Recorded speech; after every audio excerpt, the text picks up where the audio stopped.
اللہ فرماتا ہے ما یفعل اللہ بعذابکم، وہ تمہیں عذاب دے کے کیا کرے گا؟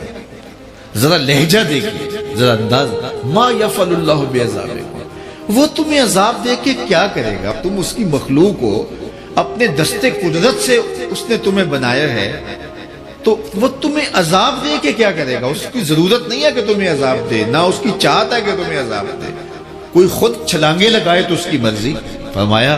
کہ ما یفعل اللہ بعذابکم، وہ تمہیں عذاب دے کے کیا کرے گا؟ ان شکرتم وآمنتم، اگر تم شکر ادا کرو اور ایمان لاؤ تو وہ تو قدردان ہے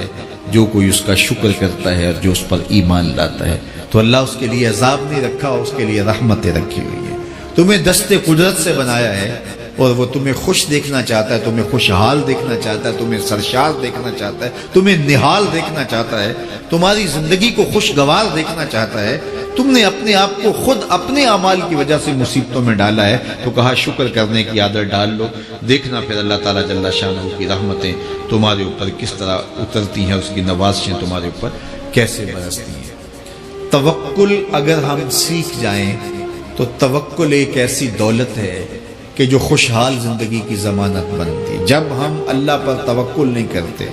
اور ہم سمجھتے ہیں یہ سب کچھ ہماری محنت کا نتیجہ ہی ہوگا، اور نتیجہ جب نہیں آتا تو پھر ہم بے چین مضطرب ہو جاتے ہیں، اور جب ہم اس پہ توکل کر لیں تو پھر ہمارا صرف اتنا ہی کام ہے کہ میاں ہم یہ کام کر رہے ہیں، بس یہ حکم، ہم بیج بو رہے ہیں، بس یہ حکم ہے اور بو رہے ہیں، باقی اس پہ بھروسہ ہے، یہ کام اس کا ہے کہ اس نے اس کو اگانا ہے، اس کے اوپر پھل لگانے ہیں۔ تو جب اس پہ توکل ہو جائے تو بندہ سوکھا رہتا ہے، ورنہ بندہ مشکل میں مبتلا ہو جاتا ہے۔ بسا اوقات ایسا ہوتا ہے کہ بندہ ایک منصوبہ تیار کرتا ہے، اس کا عملی نتیجہ اس کو سامنے نظر آ رہا ہوتا ہے، لیکن نتیجہ بالکل الٹ جاتا ہے۔ سید علی المرتضیٰ فرماتے ہیں میں نے اپنے ارادوں کی شکست سے ہی اپنے رب کو پہچانا ہے،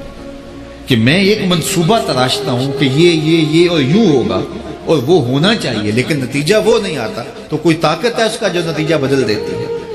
تو بندہ اس طاقت پہ یقین کرتے، اس پہ توکل کر کے جو ہے وہ اس پہ بھروسہ کر لے تو زندگی سوکھی ہو جاتی ہے۔ مغرب میں جو اللہ پر یقین نہیں رکھتے وہ خودکشی کر لیتے ہیں کہ یہ کیوں ہو گیا، ایسا نہیں ہونا چاہیے تھا، لیکن ہم خودکشی اس لیے نہیں کرتے، ہم کہتے ہیں میرا رب جس طرح چاہے اس طرح ہی ہوتا ہے، جو اس نے طے کیا ہوا ہے وہ کر کے رہتا ہے،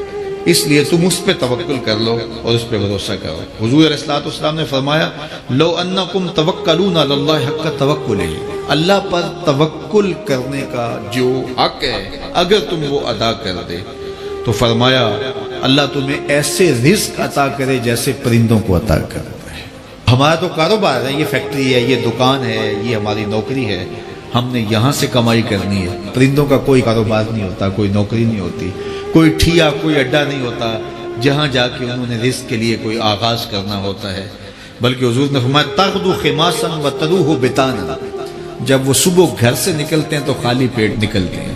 اور انہیں کوئی اپنی منزل کا تعین نہیں ہوتا، جدھر خیال آیا اڑ گئے ادھر، لیکن کبھی ایسا نہیں ہوا کہ شام کو خالی پیٹ واپس آئے ہوں، کہا وہ پیٹ بھر کے آتے ہیں۔ باہو بولے بن توکل پنچھی اڑ دے، خرچ نہ پلے زیرہ ہو، جب گھر سے اڑتے ہیں تو ان کے پلے نہ کوئی خرچ ہوتا ہے، نہ راس المال ہوتا ہے، نہ کوئی اوزار ہوتے ہیں، نہ کوئی ہتھیار ہوتے ہیں، کچھ بھی نہیں ہوتا، یوں ہی گھر سے نکلتے ہیں، کبھی بھی خالی پیٹ نہیں آئے۔ فرمایا اگر اللہ پہ پرندے توکل کر لیں تو اللہ اسے بھی عطا کرتا ہے، تم توکل کرو گے تو تمہیں عطا نہیں کرے گا، تو تمہاری زندگی سوکھی ہوگی۔ گھر سے نکلو کام کے لیے، فیکٹری کے لیے، مزدوری کے لیے، لیکن ٹینشن نہیں لینی کہ کیسے ملے گا، کیسے ہوگا، درود پڑھتے جاؤ اور مصطفیٰ کریم پہ سلام پڑھتے جاؤ، وہ تمہارے لیے رزق ہے۔